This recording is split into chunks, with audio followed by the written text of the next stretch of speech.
Ms. Wright. Hello, my name is Emma Wright. I am a sophomore at the University of Minnesota Twin Cities and a member of the Minnesota Public Interest Research Group as well.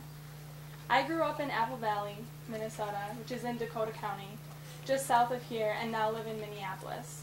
Similar to many graduate and undergraduate students attending school in the cities, I live off campus in the southeast Como neighborhood, just north of the Minneapolis campus. This semester, I have classes on all three campuses. This means I'm a 5 to 10 minute bus to East Bank, a 10-minute bus to West Bank, and a 30-minute bus and walk combo to St. Paul campus. I work off campus, a 10-minute bus ride away, and a 1.5 miles from the nearest grocery store, which is about a 10-minute bus and walk as well. I also do not have a car, but what I do have is a job, 19 credits at the university, volunteering, and when I do have time left over, I like to think I still have somewhat of a social life.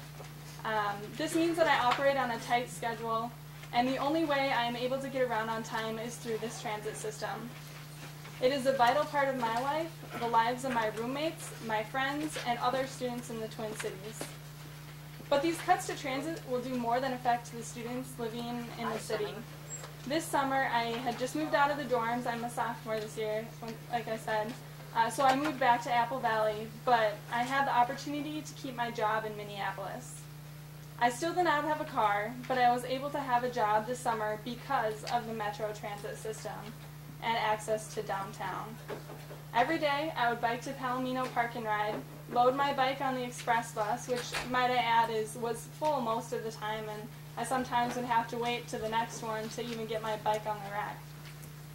And I would take my bus off when I got downtown, make my way across the Stone Age Bridge to work. The times that these buses were available were limited, but they made my employment possible and were affordable.